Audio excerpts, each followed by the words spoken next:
Sabarimala സ്വർണ്ണക്കൊള്ളക്കേസിൽ PS Prashant ഗൂഢാലോചനയിൽ പങ്കാളിയെന്ന് SIT 2025 ദ്വാരപാലക ശില്പം കൊണ്ടുപോയതിൽ പ്രശാന്ത് നേരിട്ട് ഇടപെടൽ നടത്തിയതായും റിമാൻഡ് റിപ്പോർട്ടിലുണ്ട്. അറസ്റ്റ് രാഷ്ട്രീയ പ്രേരിതമാണെന്ന ആരോപണം CPM നേതാക്കൾക്ക് പോലുമില്ലെന്ന് പ്രശാന്തിന്റെ ആരോപണത്തിന് മറുപടിയായി ദേവസ്വം മന്ത്രി K മുരളീധരൻ പറഞ്ഞു.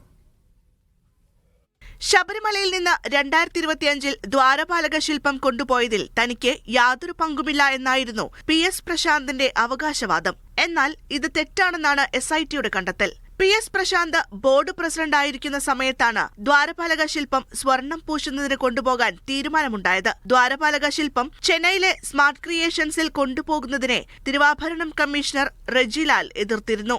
ചെന്നൈയിലെ സ്മാർട്ട് ക്രിയേഷൻസിൽ അതിനുള്ള സാങ്കേതികവിദ്യ ഇല്ലെന്നായിരുന്നു തിരുവാഭരണം കമ്മീഷണറുടെ റിപ്പോർട്ട്.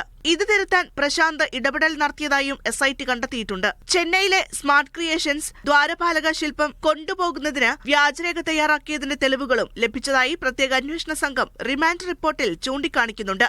2 ബോർഡ് പ്രസിഡന്റുമാർ കേസിൽ അറസ്റ്റിലായത് കഴിഞ്ഞ സർക്കാരിന്റെ കാലത്താണെന്ന മറുപടിയാണ് രാഷ്ട്രീയ പ്രേരിതമാണെന്ന ആരോപണത്തിന് ദേവസ്വം മന്ത്രി നൽകിയത്. CPM നേതാക്കന്മാരാരും തന്നെ അതിന് ന്യായീകരിക്കാൻ വന്നിട്ടില്ല. കാരണം 3 പ്രസിഡന്റുമാരാണ് അകത്താക്കിയത്. 2 പേരെ അകത്താക്കിയത് കഴിഞ്ഞ സർക്കാരാണ്. ഞങ്ങളുടെ കാലത്ത് പഴയതിൻ്റെ ബാക്കിയായിട്ടാണ് അറസ്റ്റ് ചെയ്തത്. അല്ലാതെ ഞങ്ങളൊന്നും ഇതിൽ ഇടപെട്ടിട്ടുമില്ല. ഞങ്ങൾക്കതിൽ പരിമിതിയുണ്ട്. അതുകൊണ്ട് തന്നെ ഈ സബ്ജക്റ്റ് തന്നെ ഞങ്ങൾ ഇപ്പോൾ തൊടാൻ പോയിട്ടില്ല. ദേവസ്വം ബോർഡ് മുൻ പ്രസിഡന്റ് PS പ്രശാന്തിന്റെ പേര് ഇതുവരെയും ഇല്ലായിരുന്നുവെന്നും SITയെ തള്ളിപ്പറയുന്നില്ലെന്നും MV ഗോവിന്ദൻ പറഞ്ഞു.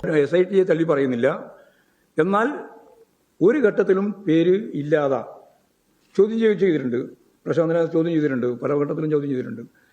അപ്പോഴെല്ലാം ഒഴിവാക്കിയതാണ്. അവരുടെ പേരുമില്ല, FIRലും ഇല്ല, അതുപോലെ തന്നെ ഈ 2 കേസിലും ഇല്ല. അങ്ങനെയുള്ള ഒരാളെ ഇപ്പോൾ 2 പേരെയും ഇപ്പോൾ പ്രതിയാക്കിയിരിക്കുന്നു എന്നുള്ളത് അതിന്റെ എല്ലാ വിശദാംശങ്ങളും കിട്ടിയതിന് ശേഷം മാത്രമേ നമുക്കൊരു വ്യക്തമായ നിലപാട് പറയാൻ സാധിക്കൂ.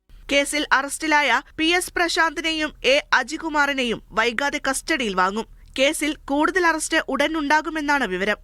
മീഡിയ 1 തിരുവനന്തപുരം.